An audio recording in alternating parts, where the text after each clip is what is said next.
guys so much for coming today. We are going to talk about an introduction to adverse childhood experiences, what the impact of trauma can be on those that have experienced either adverse childhood experiences or traumatic incidents, and then also an introduction to providing trauma-informed care.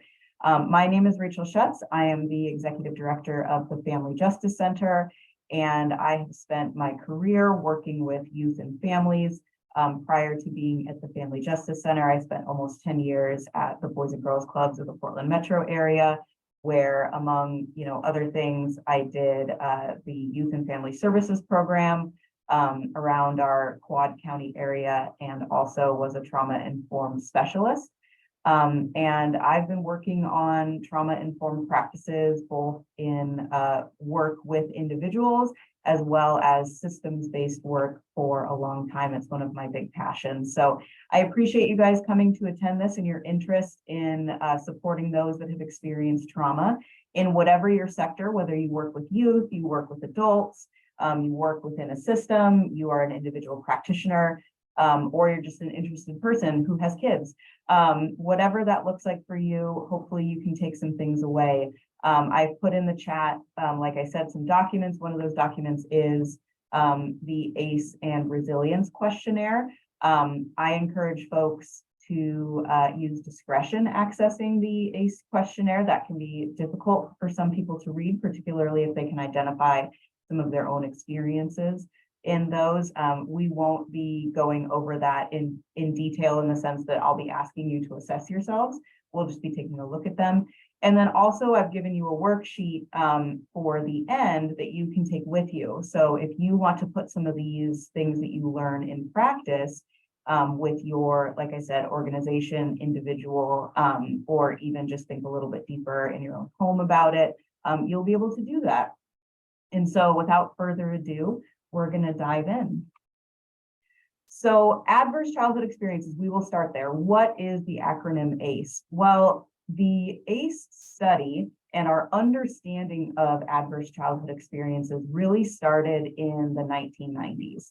And so a lot of folks probably know by now that the original ACE study was done in partnership between the CDC and Kaiser Permanente, and is one of the largest and was the first investigations of what childhood abuse and neglect and what that impact on later life would be.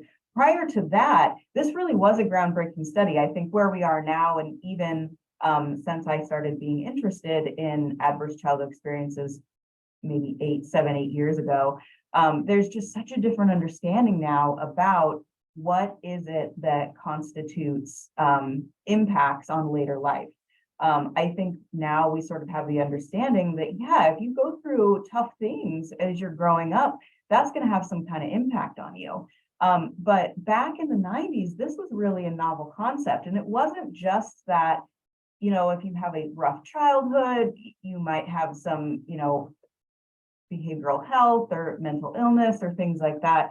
But really, we were looking at why is it that what happens in your household as you're growing up has not just a mental and emotional impact on you, but a physical impact on you. And so the original ACE study had 10 questions. And so those questions had to do with what you see here. It was before you turned 18, inside of your household that you grew up with your primary caregivers, did you experience physical abuse, emotional abuse, or sexual abuse? Did you experience physical or emotional neglect? Or inside of your household, did you have somebody that was taking care of you that was impacted by mental illness? Were they incarcerated? Was there some sort of domestic or family violence happening? Was somebody using substances, or was there divorce? And so those constituted the 10 ACEs, the 10 adverse childhood experiences that were originally identified in this study. And so what the study did was representatives from the CDC and Kaiser Permanente, they did a call survey for about 17,500 people in California one of those telemarketers that calls you during dinner and you're like, absolutely not. And, now we have cell phones that will screen those. I got one of those before this webinar started. But 17,500 people, they answered, and they were willing to take this assessment. And so basically what the assessors asked was these 10 questions: did you experience this? And the respondents simply said yes or no. And the number of times that a respondent said yes equated to their ACE score. And so, like I said, in the chat, you have a document that has the ACE questionnaire as well as the resilience questionnaire. We'll talk about the resilience questionnaire in a little bit.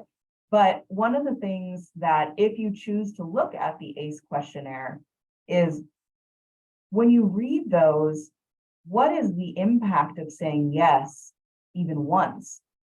What is the impact of saying yes multiple times? And what then kind of impact does that have on the respondent, on the child that's growing up? What does that mean for the rest of their life and what that might leave with them? Now, we have expanded the ACE questionnaire. It includes 14 questions now, and has additional questions about, what happened in your neighborhood, what happened in your school, and was there discrimination that you were subject to, things like that. But basically, like I said, this was landmark. The idea that saying yes to these ACEs would have an impact on you later in life. And they wanted to ask this question because as clinicians in Kaiser at the time, they were having a lot of folks that were coming in that were having, physical health issues that when they did, a family history and they did a real workup, they couldn't find that real connection.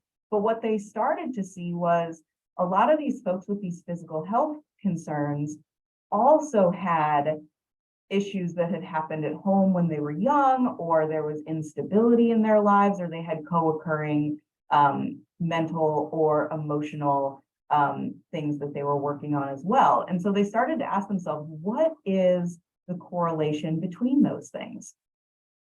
And so as we moved through that study and we, mapped out the number of times people said yes and what people's ACE score was, it turns out that ACE scores have what's called a dose response curve.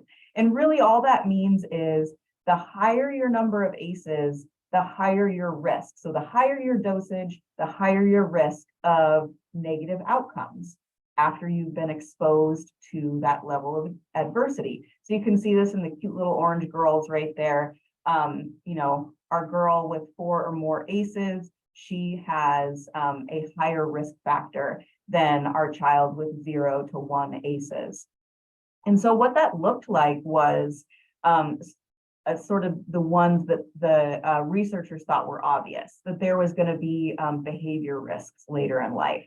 There was going to be potential higher use of substances or alcohol, higher rates of smoking, things like that. But they also found that there was a higher risk of severe obesity.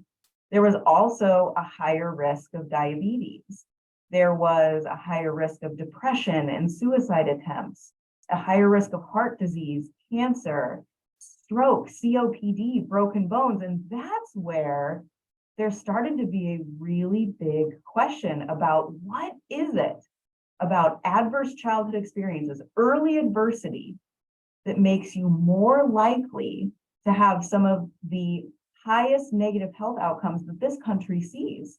In fact, one of the biggest negative health outcomes in America is heart disease.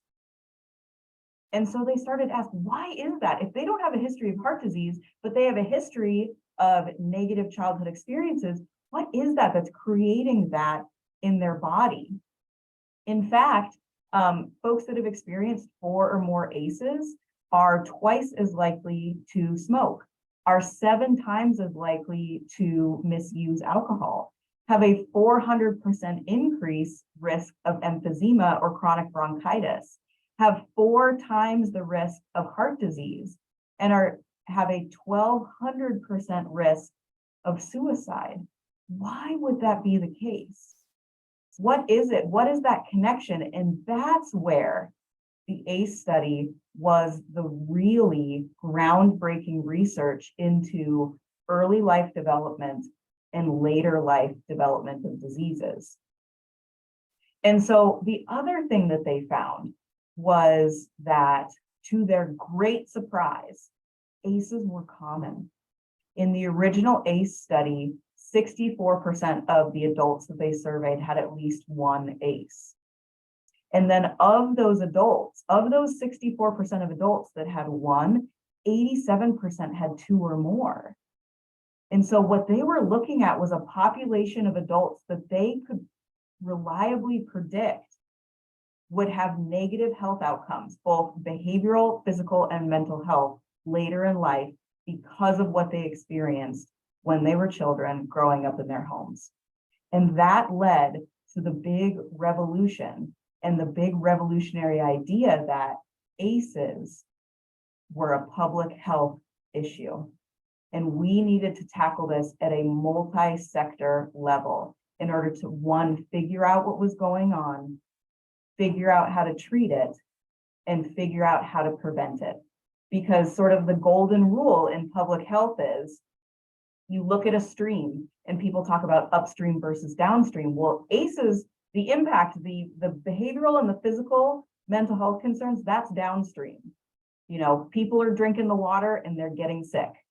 And so we can treat the water and we can kill off that bacteria, but people are still gonna get sick over time. Or we can go all the way upstream and we can find out, what was it that put the bacteria in the water in the first place? Why don't we remove that thing that was causing the water to make people sick, as opposed to just treating people for being sick? And that's where ACEs became one of the greatest understandings and the greatest focuses of this modern era. So let's talk about stress.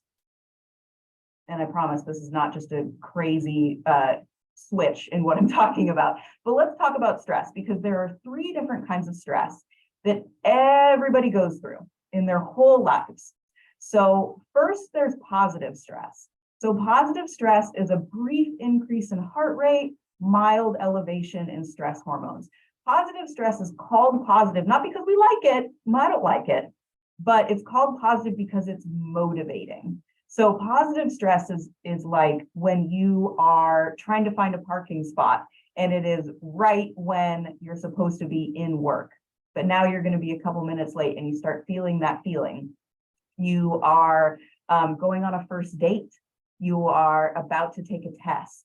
You are those sorts of things that are sort of giving you that feeling of butterflies in your stomach. A lot of people sort of feel that feeling, but it sort of motivates you to sort of get moving and get going. And I got to find that parking space, or I got to look good for this date, or I really got to do well for this test, even though I'm feeling kind of nervous. It's nerves, right? And I ask people this all the time. So butterflies in your stomach, I ask people, is it really butterflies in your stomach? Did you sleep at night and you swallowed a bunch and now they're just like frantically trying to get out? No, clearly.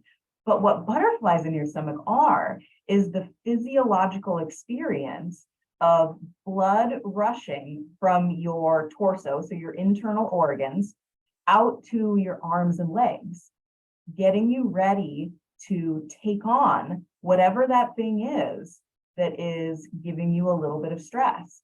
It's giving you that extra boost of energy. It's motivating you. It's positive to get you to handle whatever that thing is that's making you feel a little bit stressed and needing you to get a little bit more going.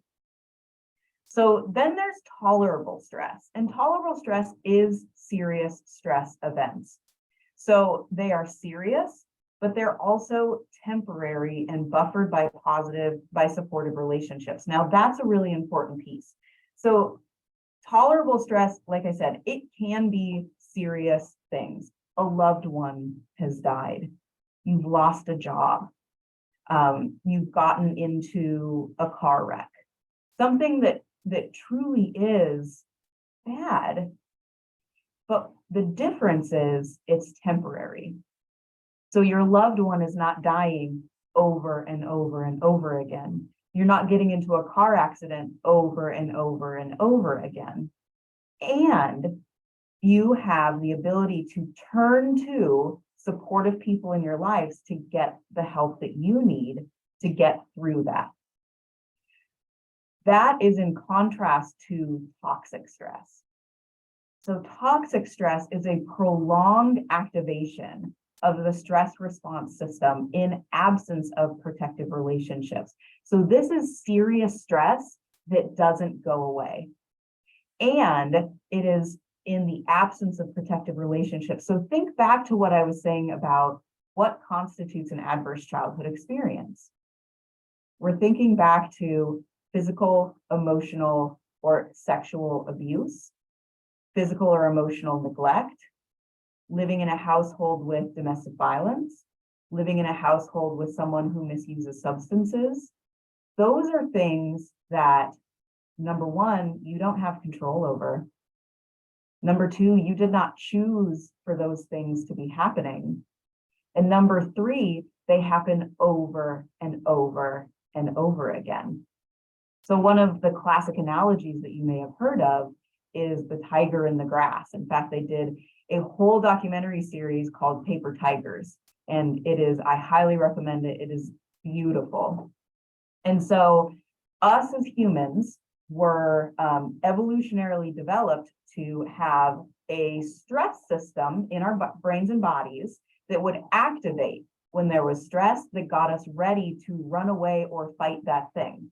So when there was a tiger coming through the grass, we were immediately, those butterflies were rushing all that blood to the arms and the legs, and they were ready to run or they were ready to fight, and they were going to either run away from that tiger or they were going to take on that tiger. And as the analogy goes, that's really, really good for us if there's a tiger in the grass.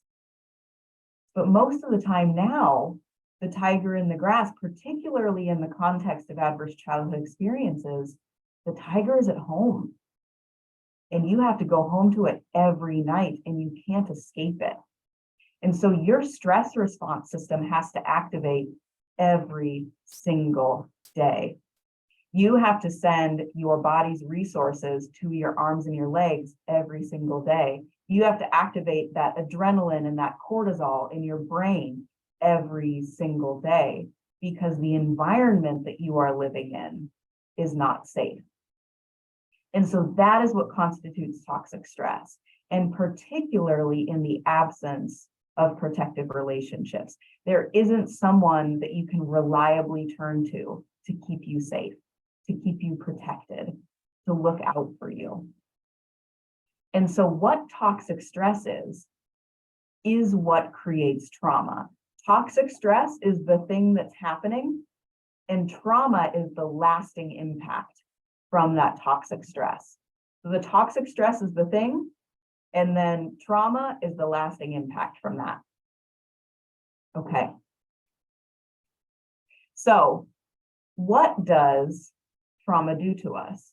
If we are living in a state of toxic stress, if the tiger lives in our house and we are coming home to it every single day, and we are always in the toxic stress response system in our bodies, what does that do to us over time?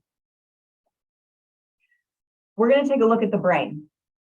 And many of you have probably heard of the hand model of the brain, and I will show you how that works. But we're going to take a look at some basic brain architecture here.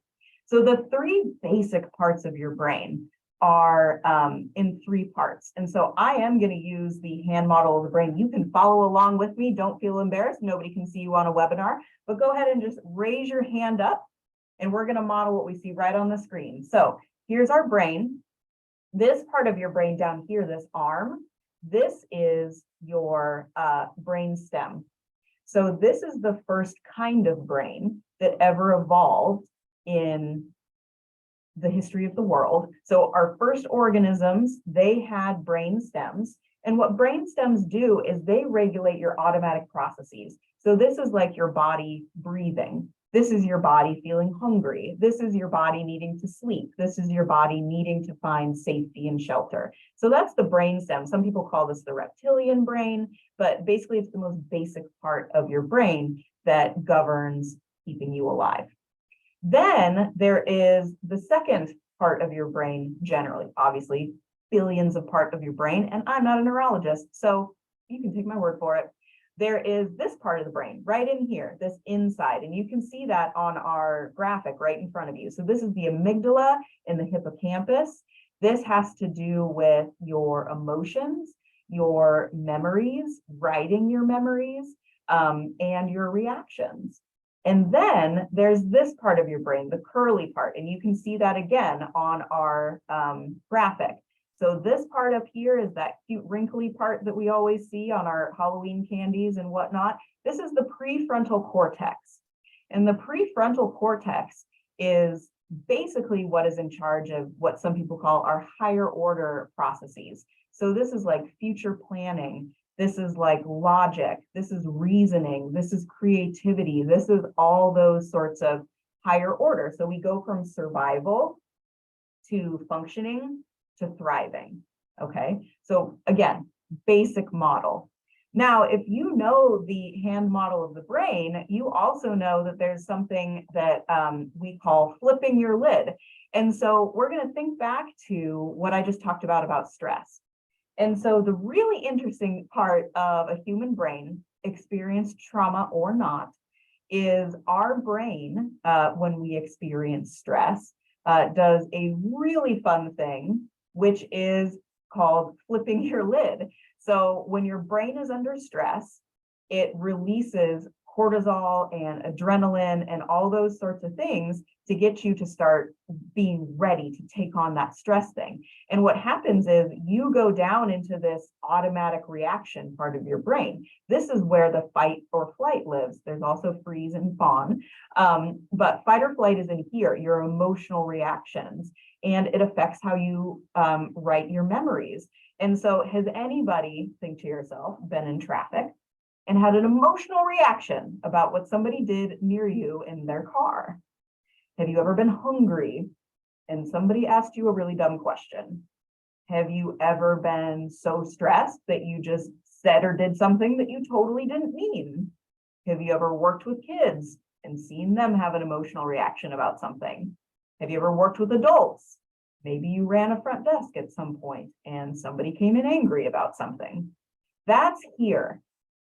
So the fun thing about the brains is the parts that we feel like we really need in order to deal with stressful situations, such as logic and calm, rationality, etc. When you're under stress, that goes away.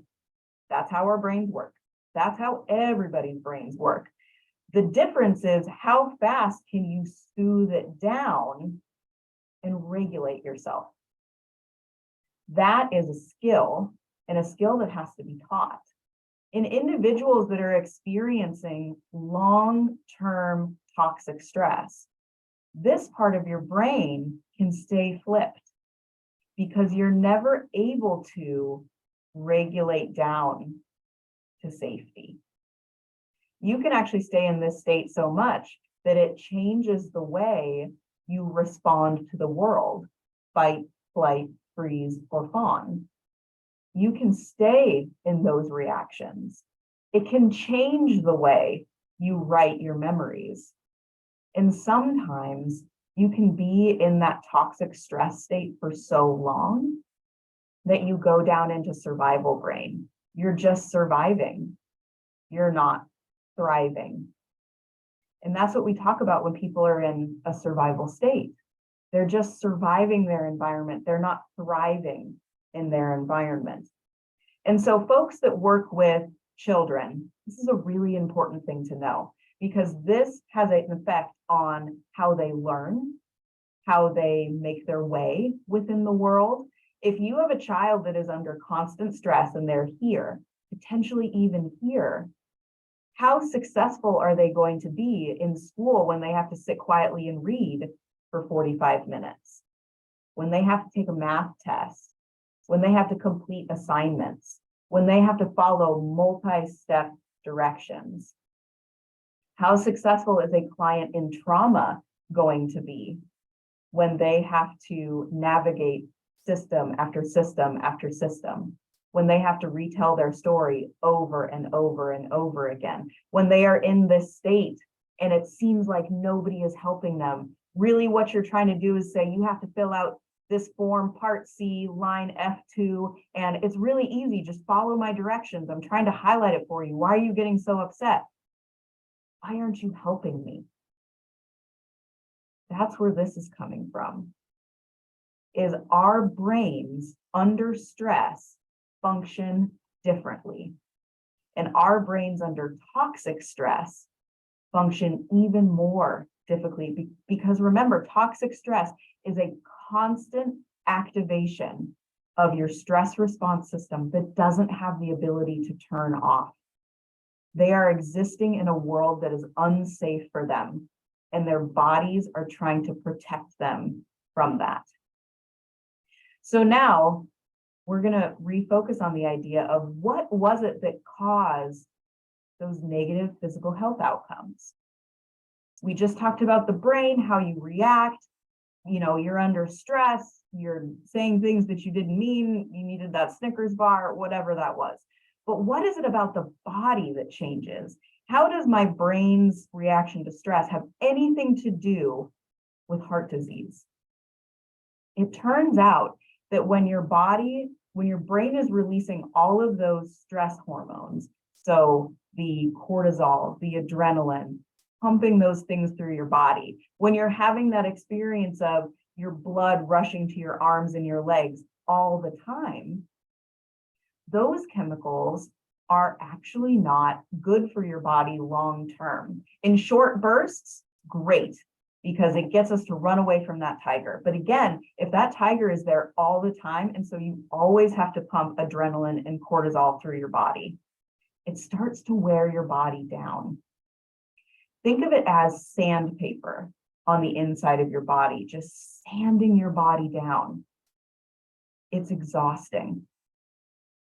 And it has an impact on your health. Like I said, 4 times more likely to have heart disease, twice as likely for COPD or emphysema. That's because your body is being sanded down on the inside because of this constant activation of the stress system. And so what does that look like on the outside?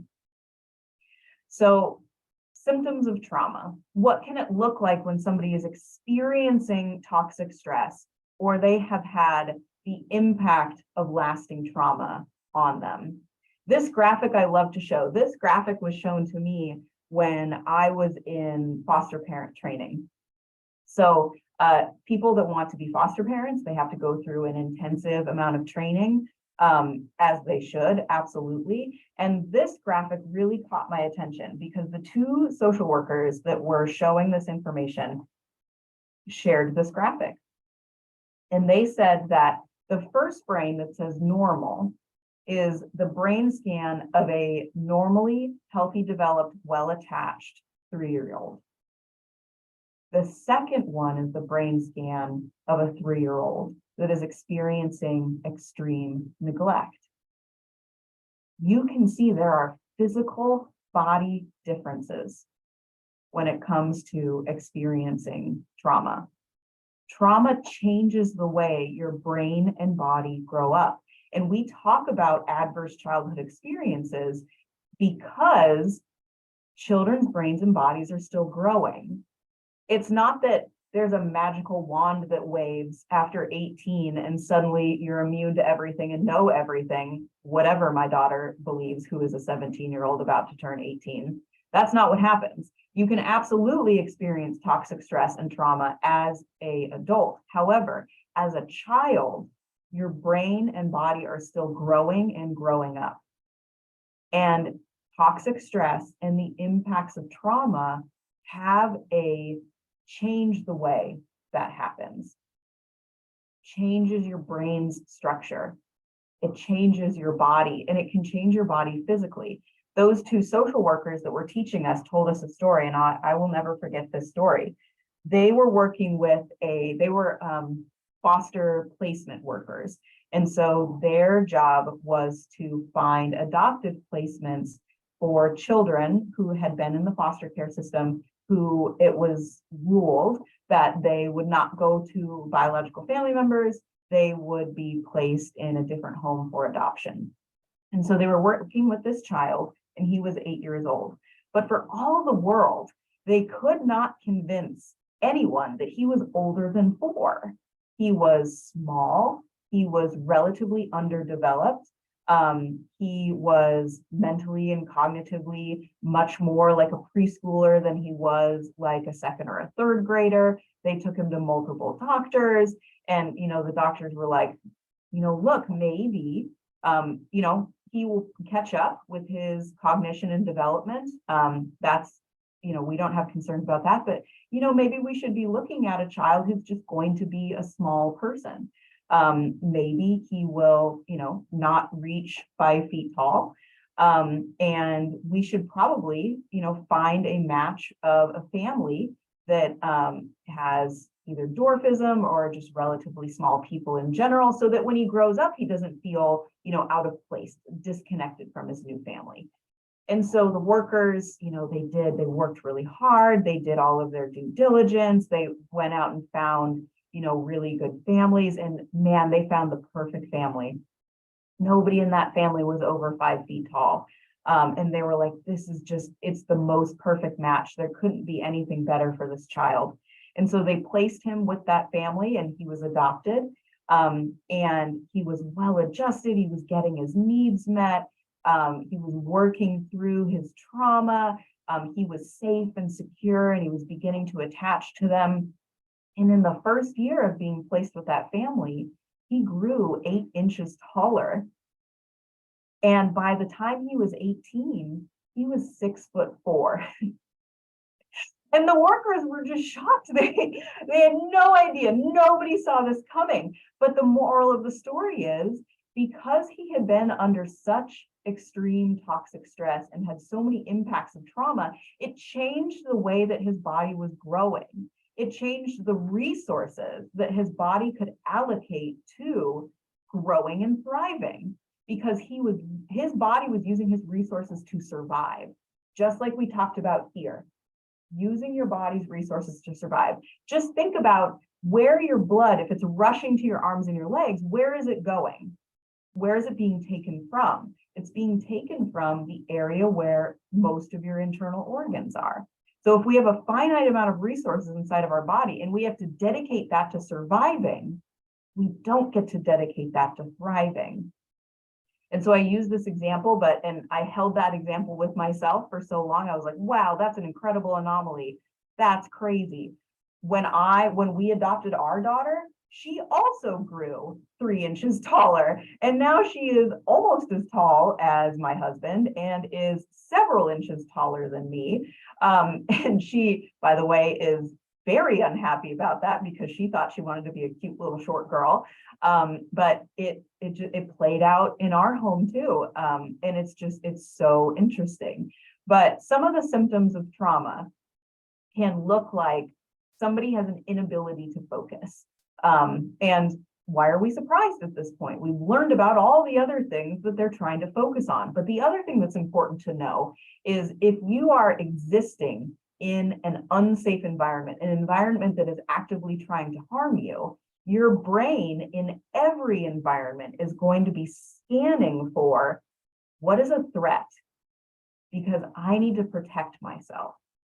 And so that can look like always on edge, like it says there, always existing in fight or flight mode, because your brain's job is to protect you, is to keep you from dying. Really, at the end of the day, evolutionarily, we don't want to die.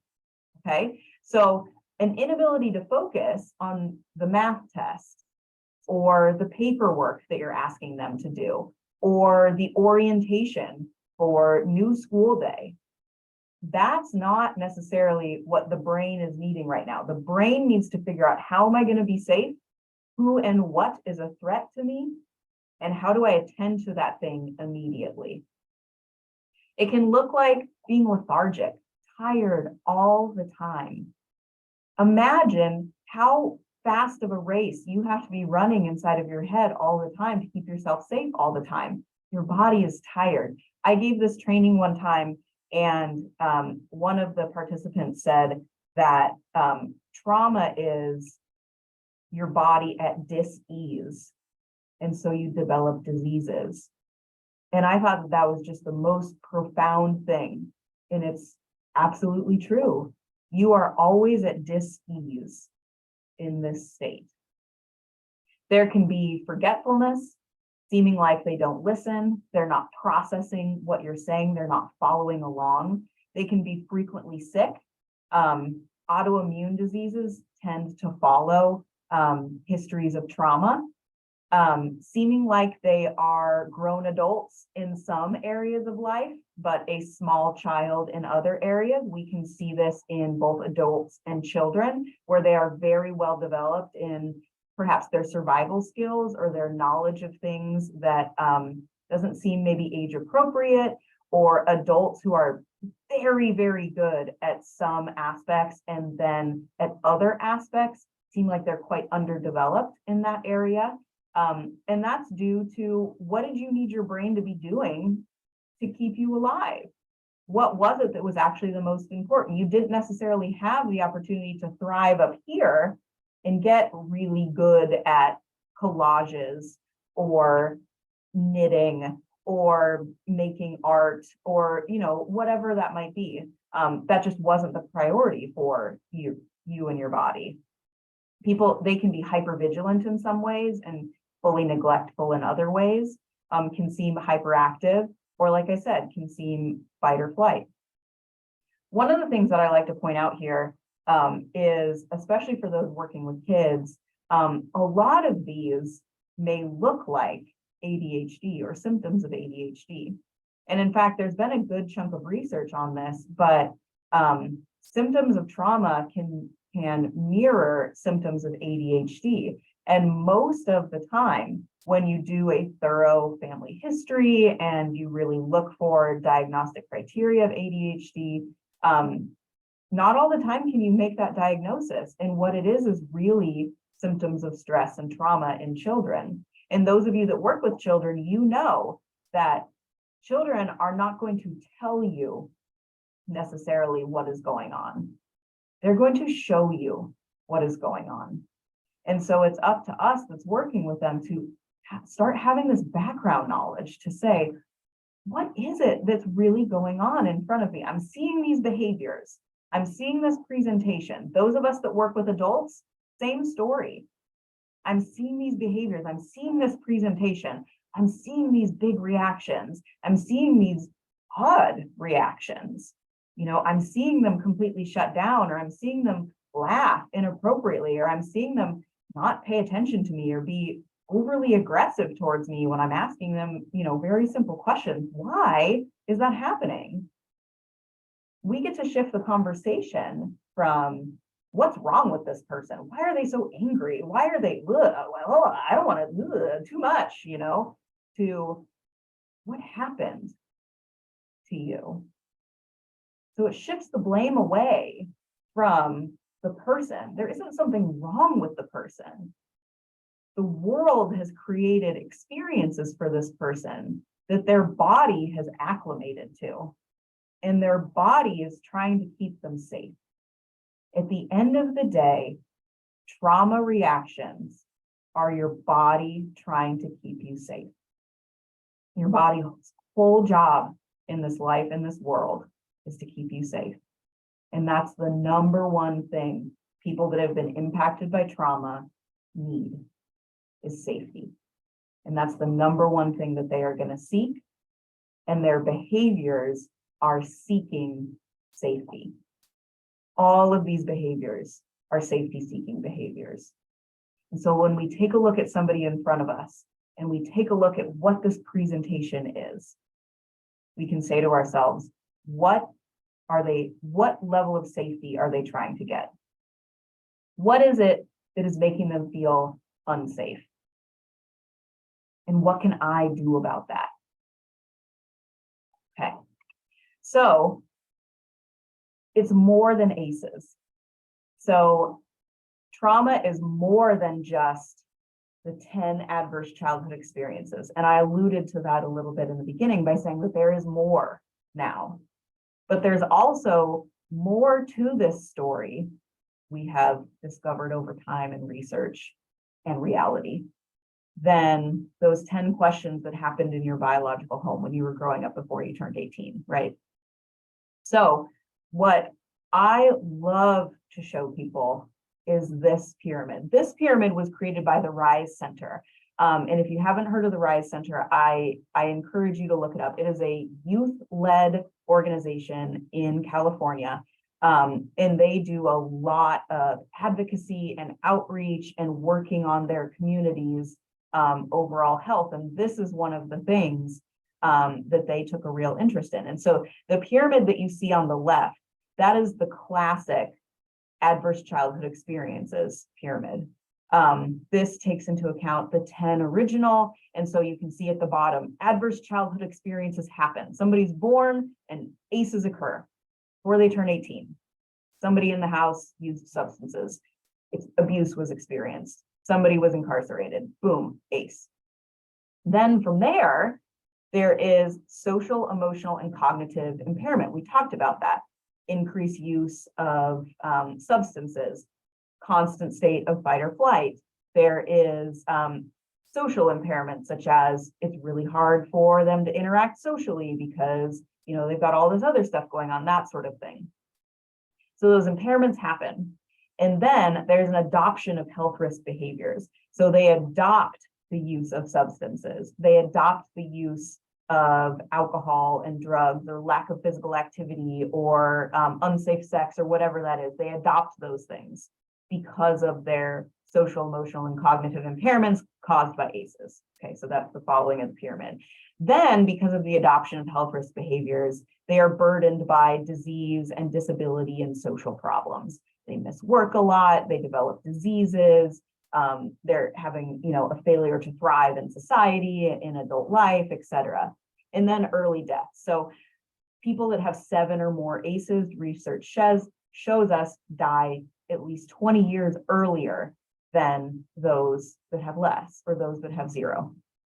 And so that's the classic pyramid. You have an adverse childhood experiences and it's sort of a cascading effect. But what Rise did is they said, wait a minute, there's more to this story.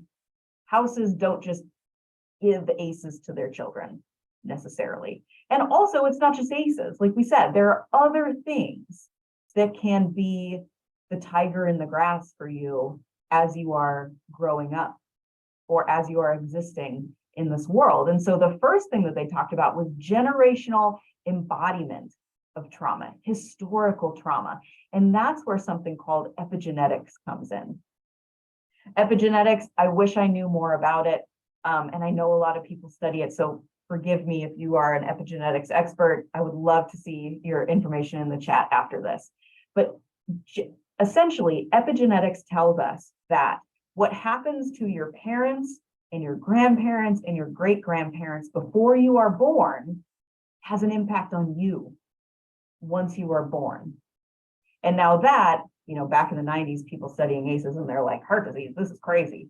Now people are like, epigenetics, great-grandparents, the Dust Bowl has an impact on how my heart functions now? What the heck is that all about? So interesting. There is one study that I can tell you about for epigenetics. So they did a study of pregnant women. So half of the pregnant women, they were, they had good maternal care. They were in safe homes, safe neighborhoods. They were able to, thrive. They were not under great deals of stress, et cetera. So, control group.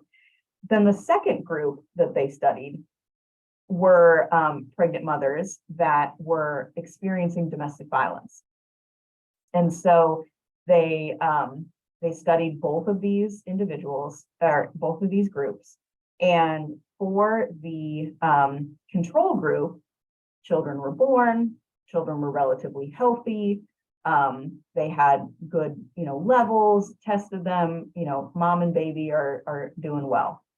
In the domestic violence study group, babies were born earlier at earlier terms, and babies were born with higher levels of cortisol already going through their brains and blood.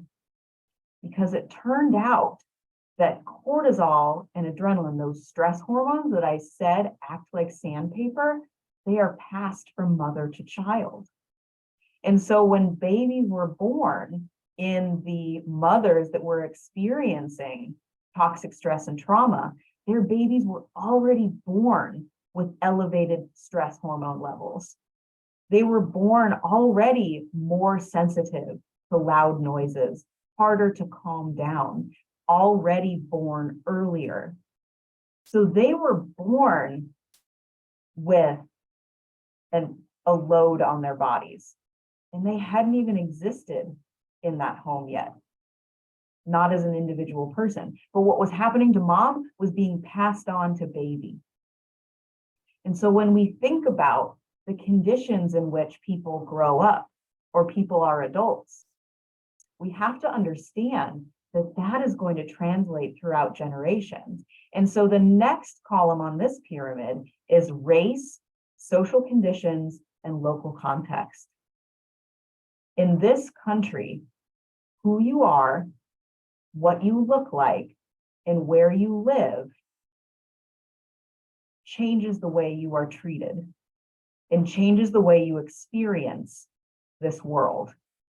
Racism, sexism, homophobia, being an immigrant, where you are allowed to live in this country. Do you have to live underneath a freeway? Do you have to live relegated to a reservation with no resources and you don't have clean drinking water? Do you have to live in migrant camps? Do you have to live in inner cities? Do you have to live in housing complexes because you're not allowed to live anywhere else? Do you experience the threat of violence on a daily basis because of what you look like? That changes how you exist in this world. That in and of itself is toxic stress. Fearing for your life because of what you look like is toxic stress, and it is traumatizing, and you carry that in your body and you pass it on to the next generation. These are generational cycles. And so on this pyramid, you are born with complex trauma and ACEs right out the gate. And then because of that complex trauma and ACEs, you have a high allostatic load. You have a disrupted neurological development because of what your parents had to carry, because of what your grandparents had to carry. And the way it changes how our bodies not only grow and develop, but pass on their DNA. So then in the pink, what the ACEs pyramid called an adoption of health risk behaviors, this pyramid calls coping. What do you have at your disposal based on who you are in this country to cope with what is happening to you? Do you have access to really good medical and mental health care? Maybe. But what if you don't? What do you then have access to in your community? Here's a really good example.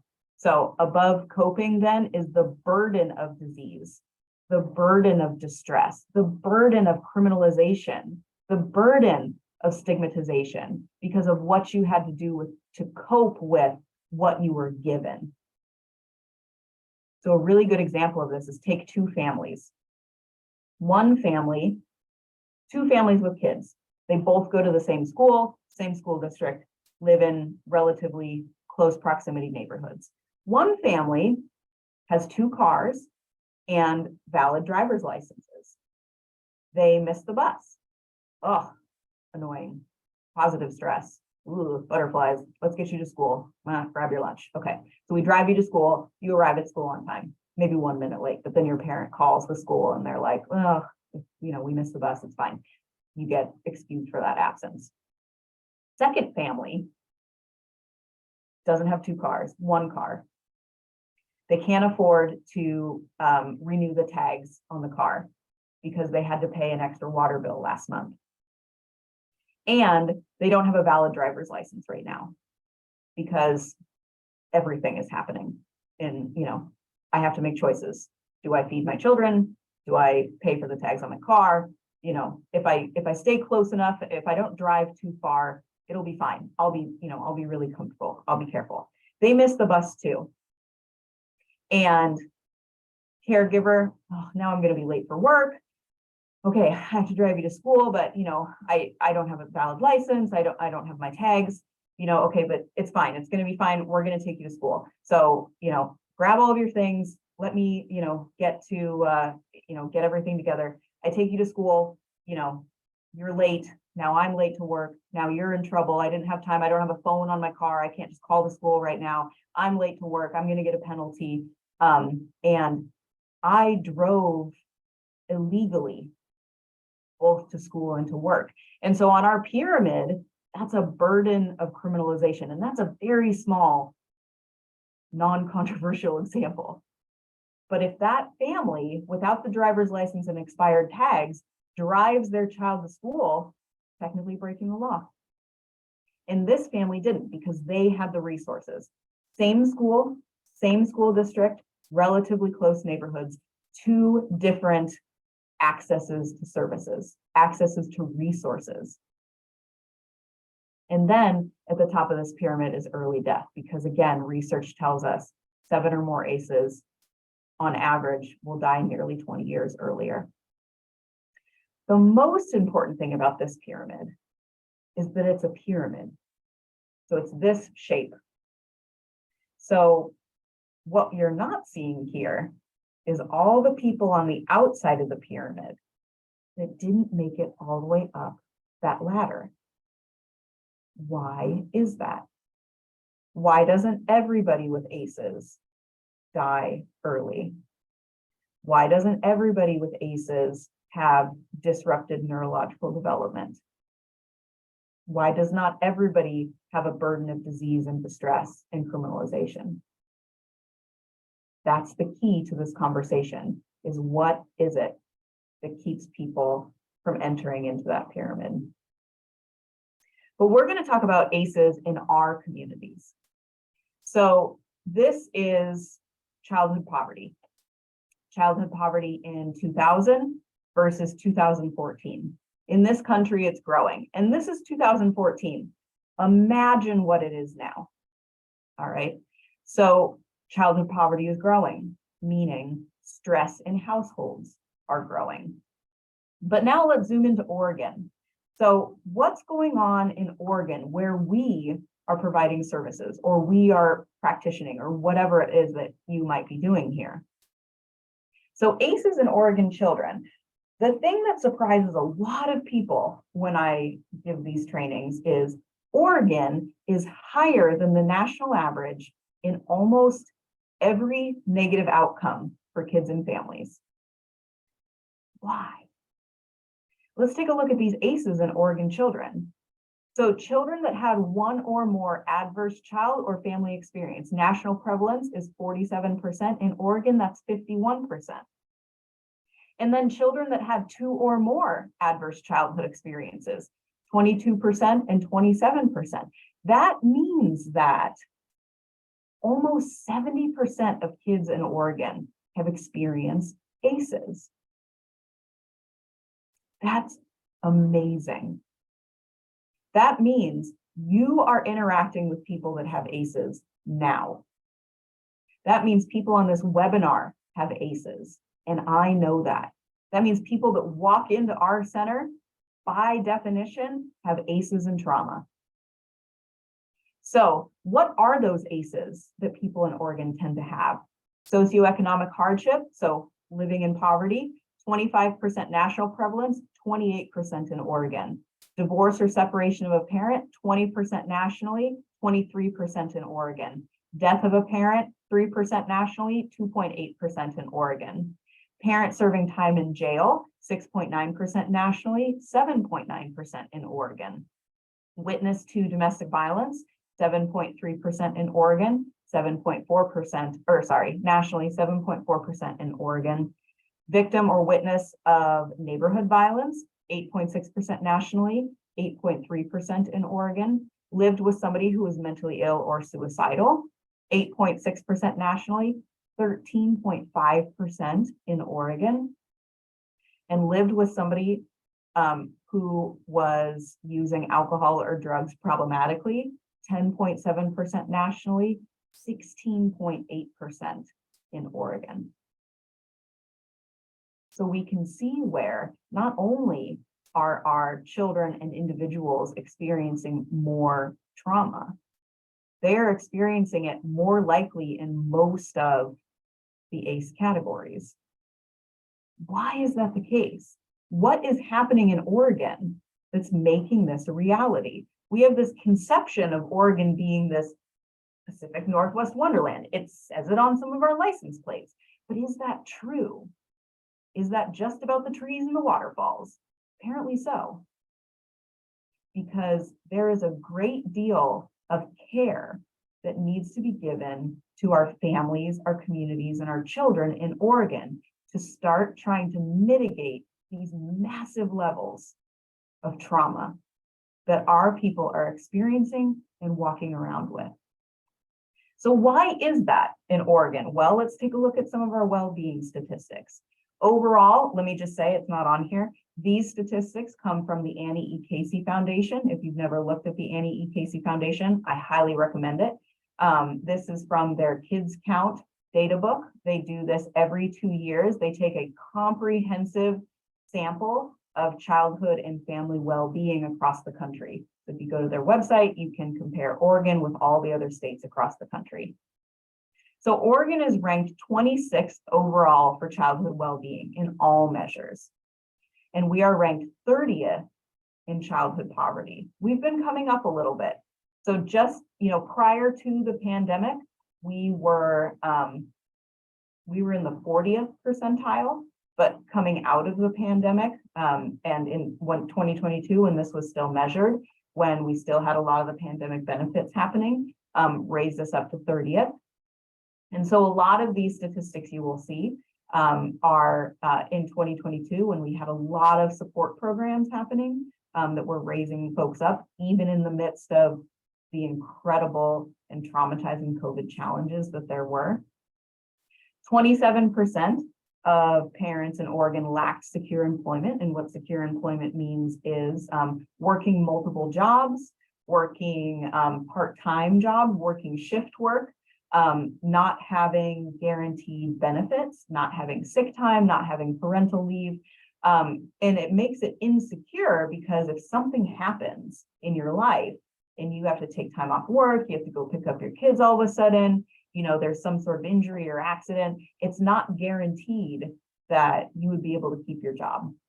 So that's insecure employment. 31% of our households had high housing costs. A couple of years ago, this was much higher.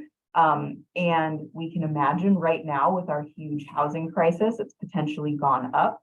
But that means that 31% of the households in Oregon are paying over 50% of their income towards rent or mortgage. And that means that if somebody loses a job, gets sick, misses a paycheck, they are at risk of losing their housing. And so over 31% of those households have that. So now we have households that are lacking secure employment. We have households with high housing costs being at risk of losing their housing. 30% of our households are single parent households. So now we have just one parent that's relying on potentially insecure employment with high housing costs. And you're starting to see a picture of a household that lives in stress, is existing in a state of stress and worry about what might happen if. So that's a lack of safety. Okay. So then, starting to talk about our children, 56% of our little ones are not attending preschool. And that's because lots of reasons, but also preschool costs as much as a college education right now. And you have to make choices in these sorts of households. Are we going to go to preschool, or are we going to pay rent and utility and stay housed? Okay. 66% of our fourth graders are not proficient in reading. And 69% of our eighth graders are not proficient in math. So we're starting to see the impact of stress. Because remember, what is your brain available for when you're under stress? Is it reading and math tests? Maybe not. Then 20% of our high schoolers are not graduating. And if you disaggregate that, the vast majority of those numbers are made up of high schoolers of color. So our white high schoolers graduate at a much higher rate than our high schoolers of color. And we are ranked 41st overall in education and educational attainment in this country. There's only 9 other states that have a lower educational attainment than we do. And then we are ranked 51st in access to mental health care, behind Puerto Rico. We are absolutely last in getting folks the mental health care that they need. And so if we take a look at these households, all stress, starting to see the impacts of stress, and then the inability to access what can help mediate and process that stress and trauma, then we start to see things like our high ACE categories of suicidality, substance use, because that is what people have for coping. When they did a survey this past year of folks that are homeless, and we were having a large nationwide, county-wide, really, conversation on what should we do about homelessness and the debate of what caused homelessness, all that sort of stuff. A popular myth is that drug use was causing the homelessness.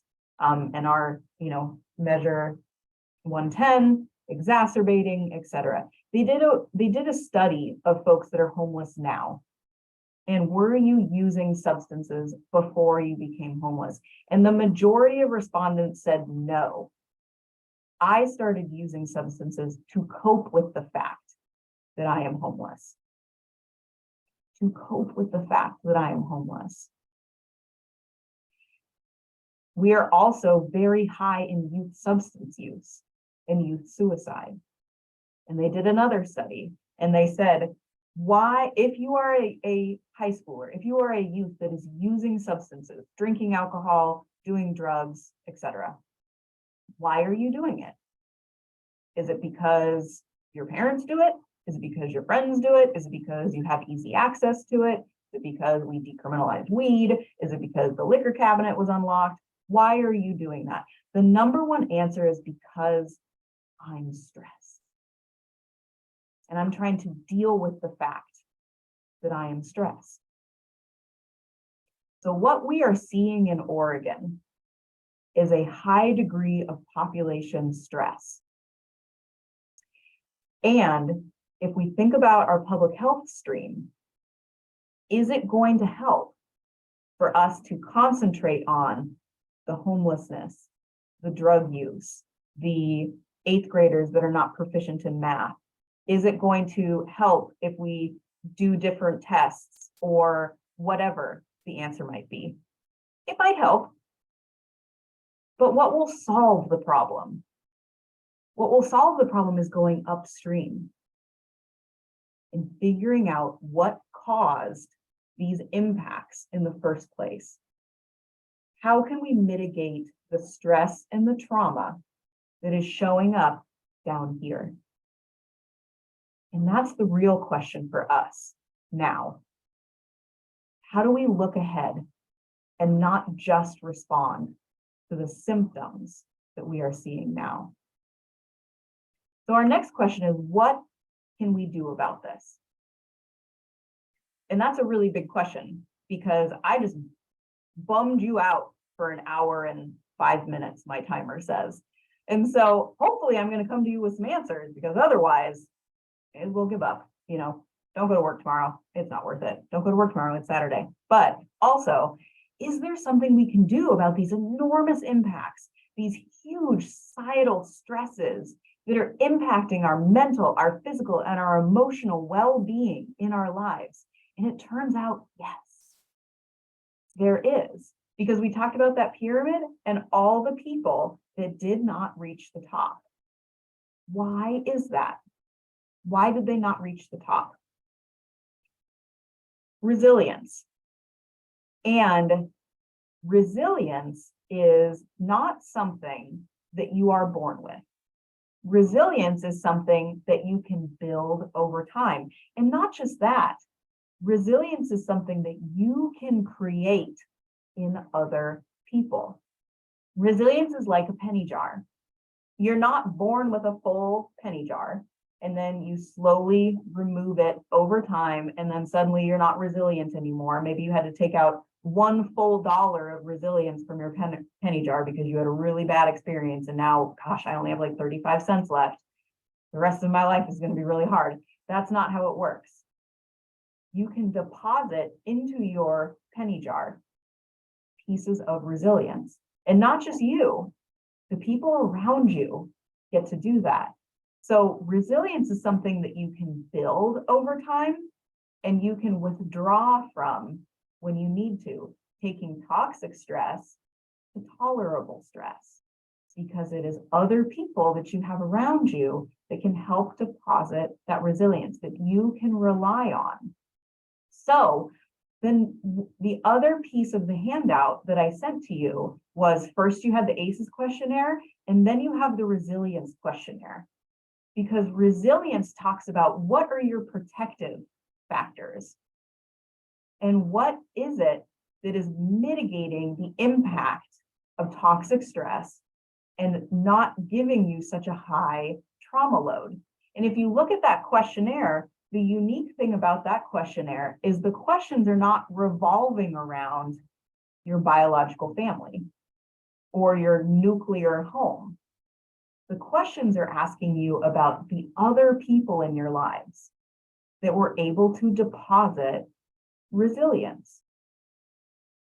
And so, as you build resilience, you are able to mitigate, or some people say trump, the impacts of ACEs and trauma. It's those protective factors that protect you from those negative impacts. And so what is it that builds resilience? I said that it's a penny jar. I said that people can deposit into it, but how? Like, do you buy resilience and then you like hand it out as tokens to the people that you care about? Not really. What it is other people, your relationship with other people. In fact, this has been studied longitudinally, decade after decade. And there's a center that does this in Harvard University, the Center for the Developing Child. And so far, their study has been running for over 40 years.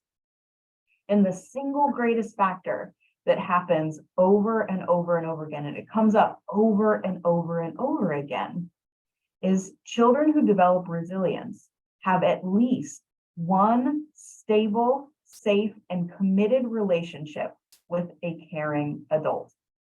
And that also goes for adults.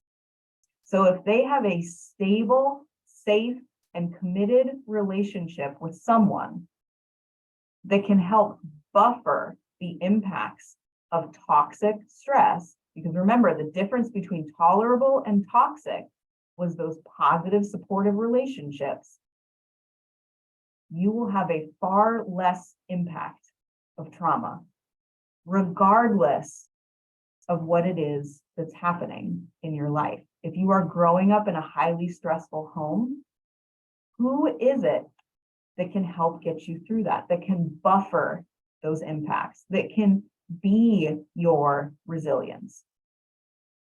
And then that person gets to deposit that. So if you are in a social services profession, if you are working with children, if you are supporting individuals, what is that safe, and supportive relationship that you can build with the folks that you're working with. Does it have to be boundary crossing? Does it have to be like, yo, these people have my cell phone number, like I'm bringing them over to my house for potlucks? No, it doesn't have to be those things. But how can you find the humanity? How can you be the support, the human support inside of the system that you are working in? Humans do not thrive in systems. Systems were created because we're so busy, there's so much need, but that's not how humans thrive. Humans thrive in relationships. Healing happens in relationships, and resilience happens in relationships. Again, they did a study about this. Big surprise, I'm going to tell you about more statistics. They did a study of folks that accessed food stamps, SNAP. And they asked people, you know, of all the things that were helpful on SNAP, what was it that really gave you the most support? Did you like their intake forms? Was it awesome living on $200 a month? Like, was the can of beans life-changing for you? And everybody said no. Big surprise. What was consistently reported on that survey was a person's name. It was the name of a person that helped them, that went out of their way to connect with them as they were accessing those state services. They did not like the system. They liked the person that helped them despite the system. So if you think about that in the education system has a lot of things going on. You could say a lot of things.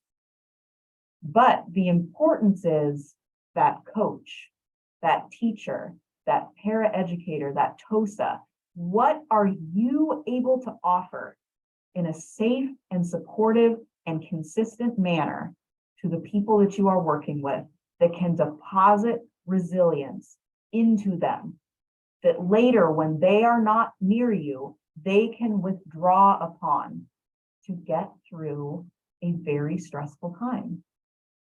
And that over time is what builds resilience. It doesn't stop ACEs.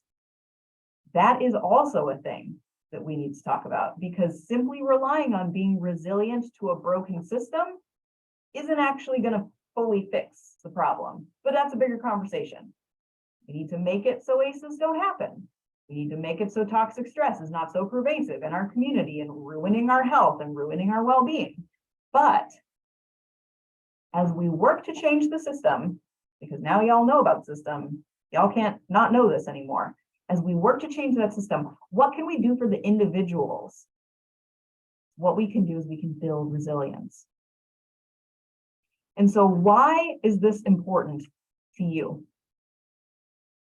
Why is this important if you are sitting here from an organization? Why is this important? I, as an individual, sure, I can go build resilience. I can be nice to everybody. Great. But why is this important on an organizational level? Now we're going to talk a little bit about that system. Why is this important? Because our programs, our services, our resources, whatever it is that you're offering, if you're here from the court, if you're here from DHS, if you're here from the school, if you're here from your in-home daycare, wherever you're from, your programs and your services and your resources, you have worked so hard to develop those things.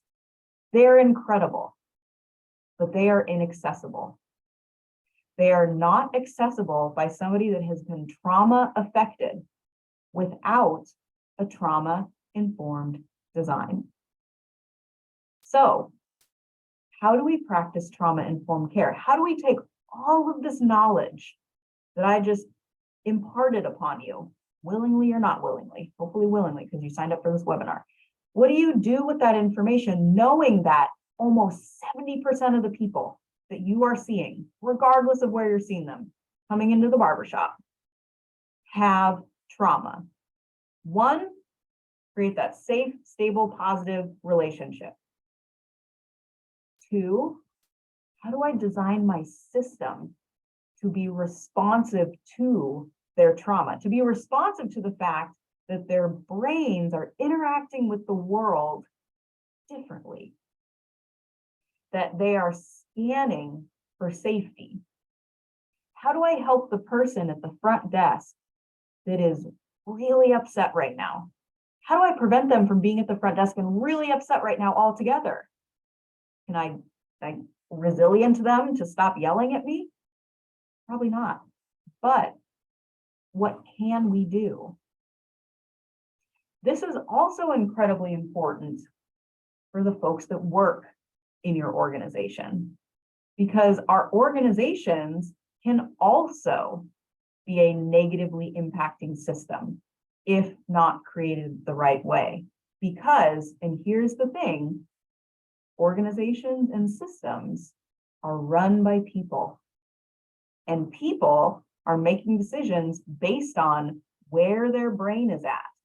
And so if 70% of our workers, 70% of our leaders, 70% of the people that are designing these programs and systems have a highly stressed or trauma impacted brain, they might design something that perpetuates trauma instead of alleviating trauma, or they might make decisions based on their trauma as opposed to based on this part of your brain.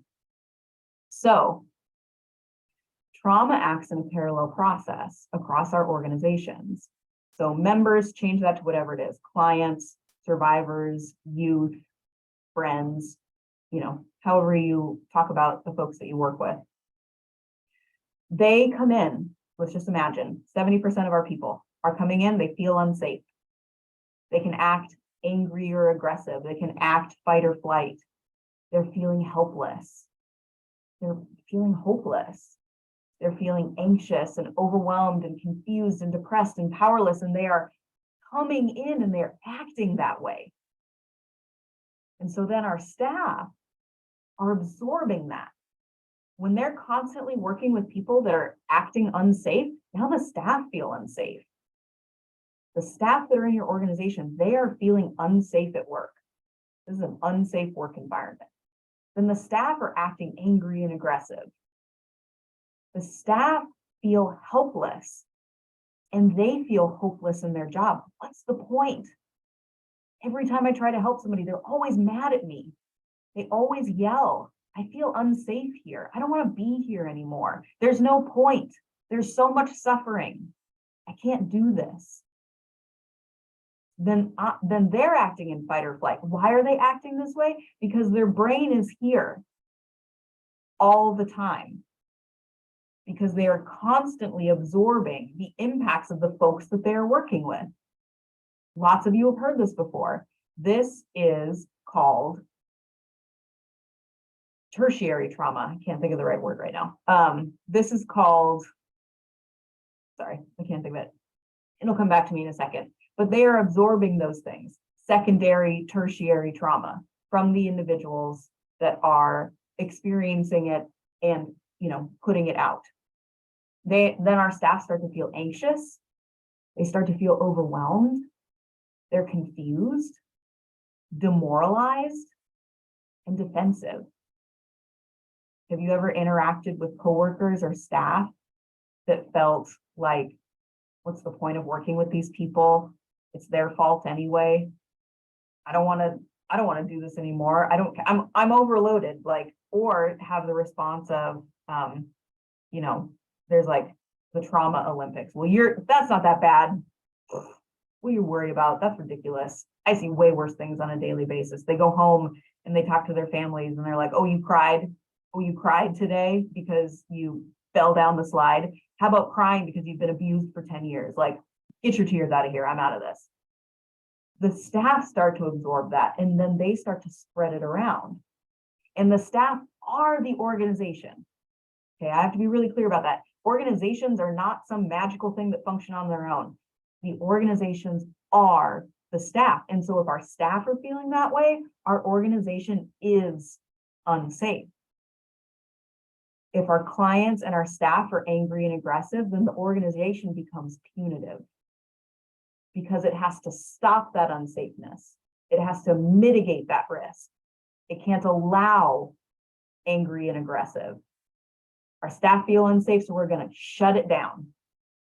Then our organizations get stuck. Then they become missionless because there's no point anymore. Then they're crisis driven. Our people are fight or flight. Our organization becomes crisis driven. We're just hopping from one thing to the next. We're just putting out all the fires. It's that cartoon with the dog that's sitting in the room that's on fire, and they're like, this is fine. This is how it is, fire to fire. Then they become scared of change because change is a risk. Then they operate in scarcity. Then they lose their values. They don't have any more direction, and they become controlling. They're trying to control what's happening around them.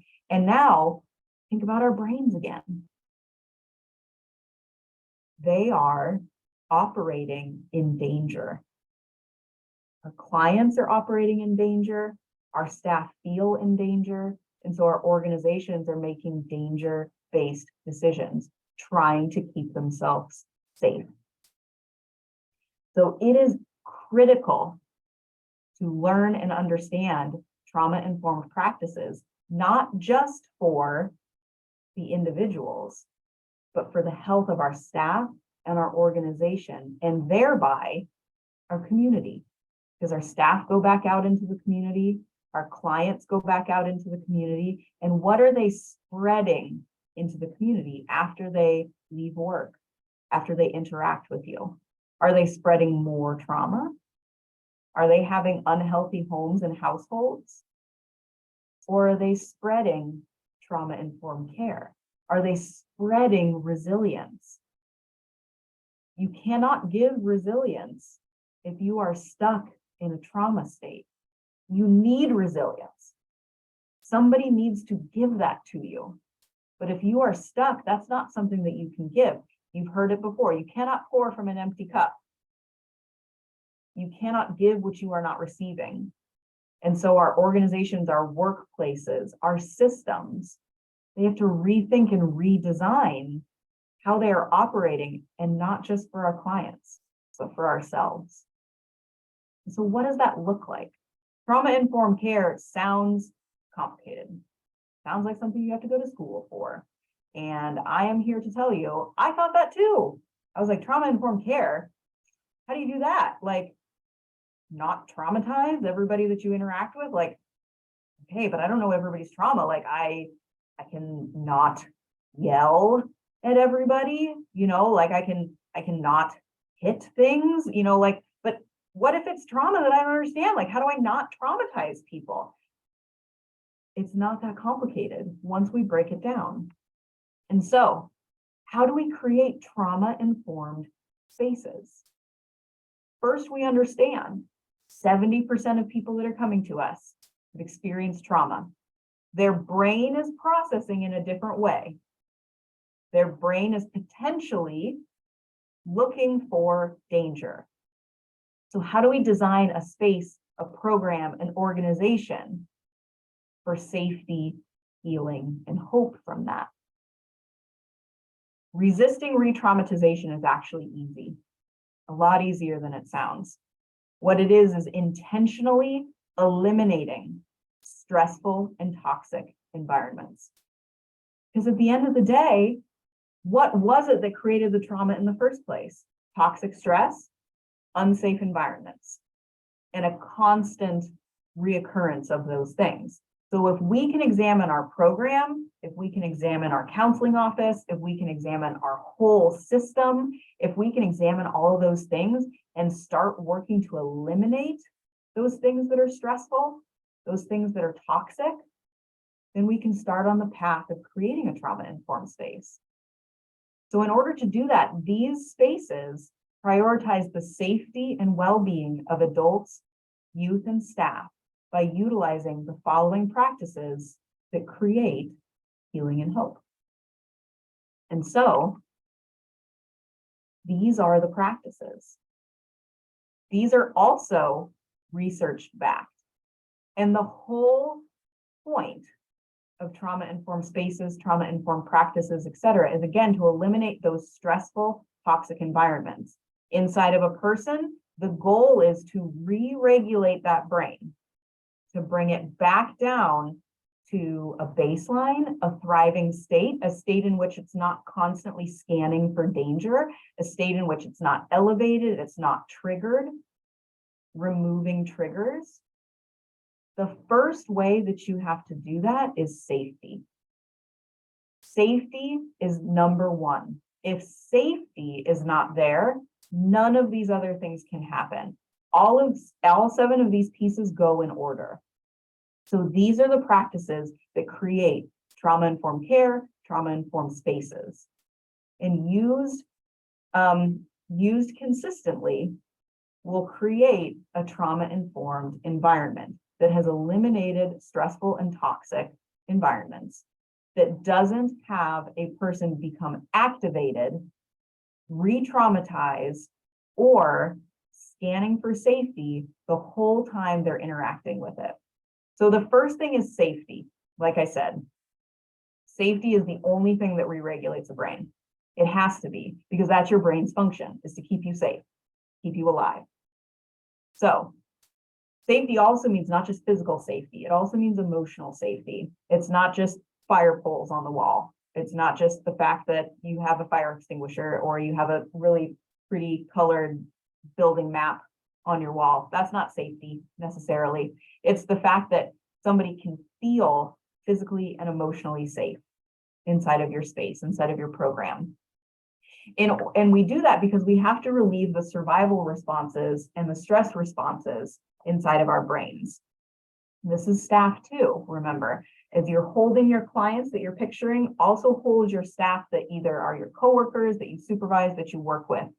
The space understands that these individuals have to feel, have to believe that there's physical and emotional safety before they can engage with your services, fully engage with your services, your programs, your people, and be able to be themselves, be able to be there, and not have to constantly think about protecting themselves. Then comes trust. Trust is built on safety. Safety comes first, trust starts to become second. So in order to create trust, again, lay down safety, but then we ensure that that is predictable, transparent, and stable. So there's safety, but not just sometimes. It has to be physically and emotionally safe, predictably, stably, and transparency creates that ability to feel safe. And then you start to build that trust in the person or the program. These are the ingredients that create the emotional safety and what builds trust in our clients, staff, and communities. This looks like transparent communication, predictable actions, no surprises, telling somebody what's going to happen, and then that thing happens, and then we debrief about what that was. No surprises. Surprises are dangerous. Think about the homes with the tiger in it. Was that something that you could predict? Was that something you had control over? No. Transparency creates predictability. It creates trust. It also creates a sense of control. They have to have that back. And stable, long-term, again, relationships, mentorships, programs, services, that lays the foundation of safety that then starts to build trust. After trust is built, we start using an awareness. So we understand this whole training was an awareness training. We understand the impacts of trauma and toxic stress, and that gives us a lens to see what is this thing that's happening in front of me, and how do I resist blaming that person for that? How do I understand what's really going on? How do I go from here's the symptom to the upstream piece of what really happened, what's going on, and how do I create a space in which this doesn't have to happen anymore because I'm not feeling so unsafe that I have to act in these ways in order to protect myself. So we recognize that, we have that lens now, and we can start to ask, okay, where is this person in their lives? What is the neurological stress response that they might be experiencing right now? What is it that I did or that my environment did that created that trigger or that stress response in this person? And how do I attend to that? How do I eliminate that stressful or that toxic thing that is triggering these people that I'm working with? We can start to see that we need to create some changes. We can build safety and trust with our clients and individuals, our kiddos, whoever. And then we can start to have an awareness of our space, of our system, of our actions. And we can start to see, oh, we can step back. Our people are acting in this way, and I understand why now. And now I need to think about, okay, what is it that I need to do about that? Instead of be punitive and angry and controlling. Equity. You cannot do trauma-informed care. You cannot do it well and you cannot do it correctly without also doing equity work.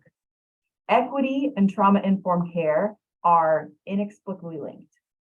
They are together because inequities, because historical, systematic, and pervasive racism, sexism, poverty, disenfranchisement, homophobia, all of those things, they are profound traumas. Think about the bottom of the pyramid.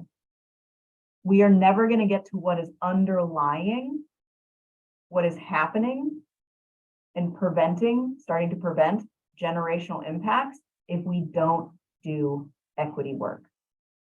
We don't examine the historical, systematic poverty, disenfranchisement, racism, sexism, homophobia, all of those sorts of things inside of our own organizations and inside of our own programs.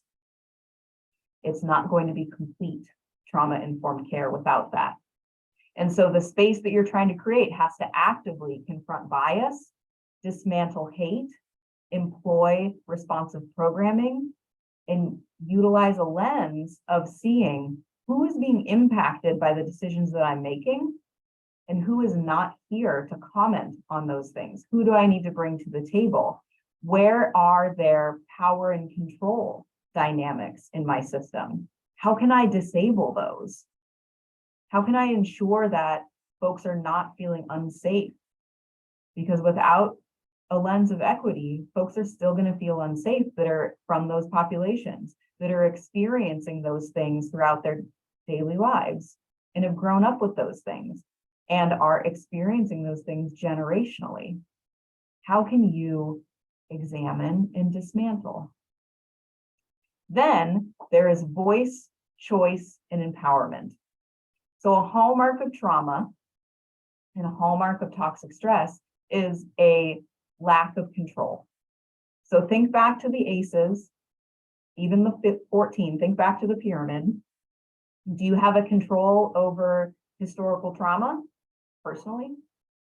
Do I have a control over if that happens to me? Do I have a control as a child over child abuse? Do I have a control over someone that's supposed to be taking care of me that is using substances? Those are things that are outside of your control, and those experiences take a sense of control away from you. In domestic violence situations, does the victim have control? No, it is being done to them. And they are experiencing the world and the bad and the unsafe happening to them. And we have to give them that control back in order for them to start feeling a sense of healing, feeling like they have a say in the world, feeling like what someone once said to us, that I am not a victim, but I am a survivor. So your space needs to foster the belief in each person's power, each person's ability, and their resilience by empowering them, empowering your youth families, your clients, and your staff alike to use their voices, to believe their voices, to make choices and follow those choices. Let them be real choices, not false choices. Not, do you want to put your shoes on now or in 5 minutes? Either way, you're putting your shoes on. That's not a real choice, okay? And have ownership over their situation their lives, and most importantly, their future. It gives them the ability to see that the future can be different from the present, and I have the power to make it so. And it's real power. Somebody's not going to try to take that away from me. Or it wasn't a fake choice or a false choice that somebody's just going to take back.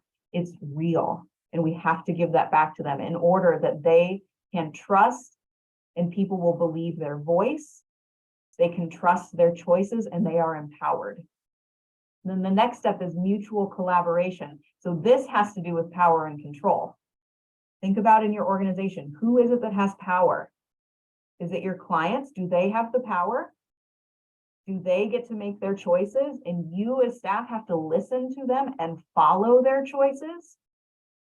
Do you work mutually with them and collaborate with them? Or are you in a position of dictating to them? And no shade for me. Most of our systems are set up that way. They're set up with people in power, and people in power make the decisions. Take the clients out of it. Your staff model, who makes the decisions? Are there different voices? How collaborative are we? Whose voices do we listen to? So a trauma-informed space mutually collaborates, equally collaborates, shares power with its participants, its communities, and its staff. True partnership exists by leveling power differences and encouraging all people to work together. Youth, adults, staff, they all have equal roles in doing that work together, which then builds mutual trust. They can then solve problems together and collaborating to grow together towards greater futures. Now, can you have mutual collaboration if you haven't empowered people to have voices and choices? No, that's why voice and choice comes first, and then mutual collaboration. And then finally, we get down to what is the most important piece for future, which is connection, growth, and hope. When you have these 6 elements as the foundation, now we can get to connection, growth, and hope. So while trauma is insidious and pervasive, 70% all throughout the lifespan, resilience is what buffers it, and resilience is built through relationships. So your space recognizes that all people, but especially those that are impacted by trauma, have a critical need for safe, stable, and supportive relationships and trauma-informed spaces. The space creates an environment, where participants and staff and whole communities can connect and grow together, whatever that community means, and whatever that community means to your space. But they have the ability to connect and grow together. And this is an environment where healing begins. Resilience is built between each other. We're depositing resilience. We're keeping each other strong. We're empowering one another. When hard times fall upon us, we're able to withdraw from that internal resilience because we have this community that has brought that resilience to us. And then hope flourishes. And hope is very simple. It is the future can be better than the present, and I have the power to make it so. And hope is what creates long-term generational change that ultimately ends up changing the scope of our communities. So at the end of the day, ACEs and trauma are insidious. Healing and resilience happens in relationships on an individual level, and trauma-informed practices make our organizations and our systems not just responsive to trauma, but healing and build hope for the future. So that is my whole presentation, and we are going to turn the chat on now. So if you have questions, you can put your question in the chat, and I will start answering some of those. I'm going to pull that up. Chat function is now available.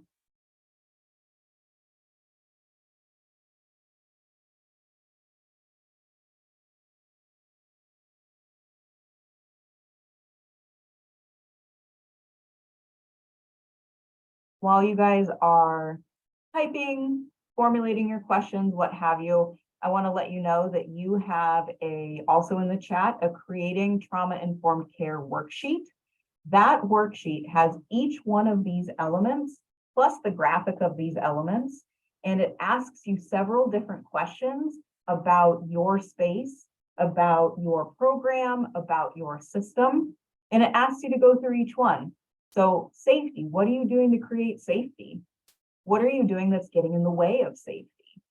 What could you do, or what do you want to try to increase physical or emotional safety? And it goes through all of the elements. So you can walk away from this with a worksheet where you can start planning how you might want to make some changes.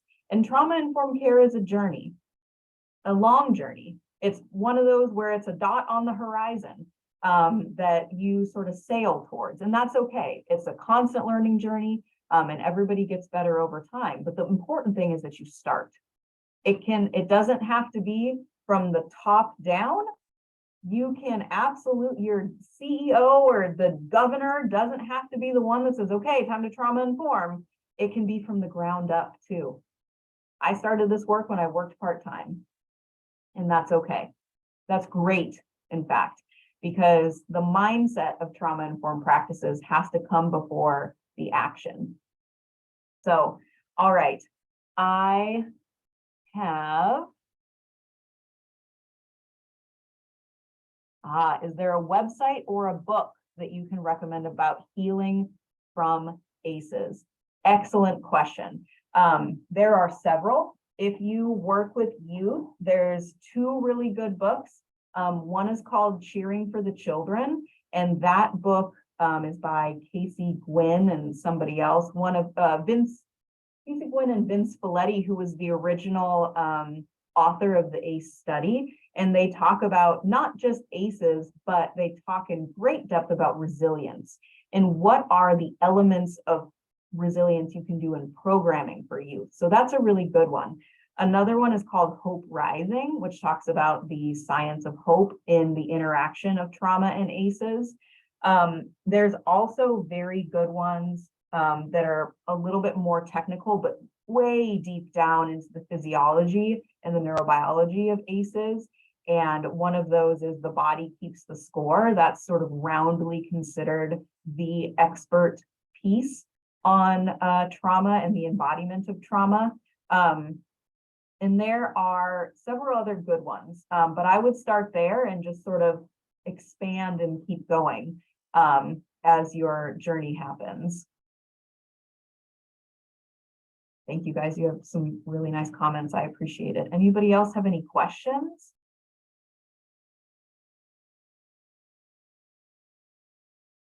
In-person training. That's a great question. Can an in-person interactive training in creating safe spaces be offered to Washington County residents using informational concepts? I don't see why not.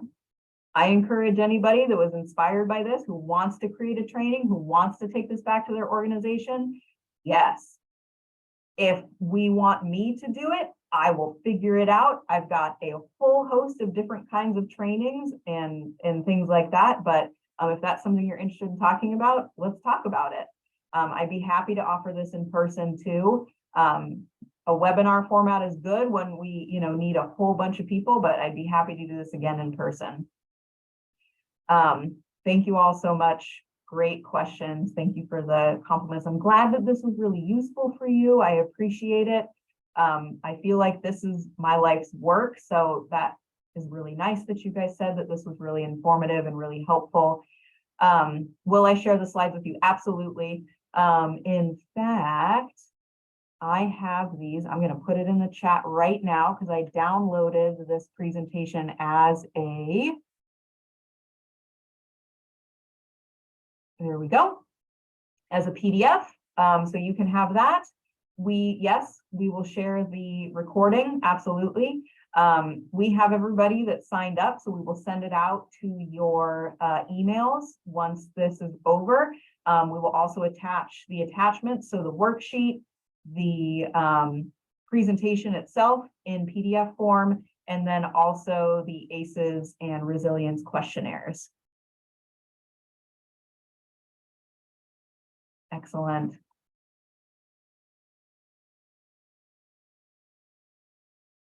Thank you guys so much. I really appreciate it. I'm going to put my email in the chat. If anybody has any specific questions, I know I'm a processor, so it can take me time to figure out how I want to ask and what I want to ask. A lot of times I just have to absorb it all. There's my email. You guys can reach out to me at any time. I'm here at the Family Justice Center. And so I work in Washington County. I have the great privilege of being on the Washington County ACEs Collaborative. If folks want more information about the ACEs Collaborative, more information about anything, just let me know. If you weren't able to grab these attachments in time, I'm happy to send those out too. But again, we're going to send everything out to the participants on this panel. So thank you all so much again. I really appreciate it. We're going to give 10 minutes back to you. So hopefully you can take a little bit of a walk, get some water, coffee, whatever fills you up, and get ready for the rest of your day. Happy Friday. Thank you for being here, and I hope you have a really good one. Take care.